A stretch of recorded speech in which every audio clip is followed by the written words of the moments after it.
Assalamualaikum, Mak. Waalaikumsalam, Cik Wei. Bunyi kata ada Triton model baru. Betul, Cik Wei. Ada Triton Premium Championship Edition. Kita buat sempena hari tu kita juara Asia Cross Country Rally Championship. Jadi, inilah Triton hak menang hari tu. Kita buat hak baru ni, kita ada tambah extension bumper. Kita tambah dalam. Mari Cik Wei, kita tunjuk Cik Wei. Mari Cik Wei. Kita tunjuk dalam. Leather. Leather ni kita tambah ni.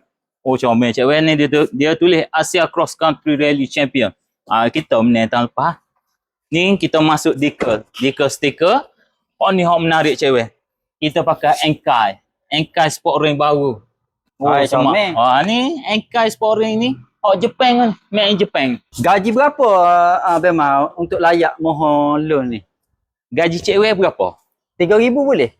Boleh sangat-sangat Cik Wei, boleh sangat-sangat. Untuk ni bulan ni dia lebih kurang 1,900 lebih. Lepas tu kita ada rebate. Untuk raya ni kita ada rebate. Oh, menarik, ada rebate. Ada rebate raya Berapa 3,000. 3,000. Lepas tu rebate asal kereta ni 15,000. 18,000 Cik Wei dapat bila beli kereta ni. Oh, menarik. Jadi Cik Wei, kalau Cik Wei ataupun siapa-siapa yang berminat dengan Mitsubishi Triton, Mitsubishi S-Force, Mitsubishi Xpander, boleh roger-roger Bema Cik Wei. InsyaAllah Bema tolong siapa jadi, boleh pakai untuk raya. Assalamualaikum.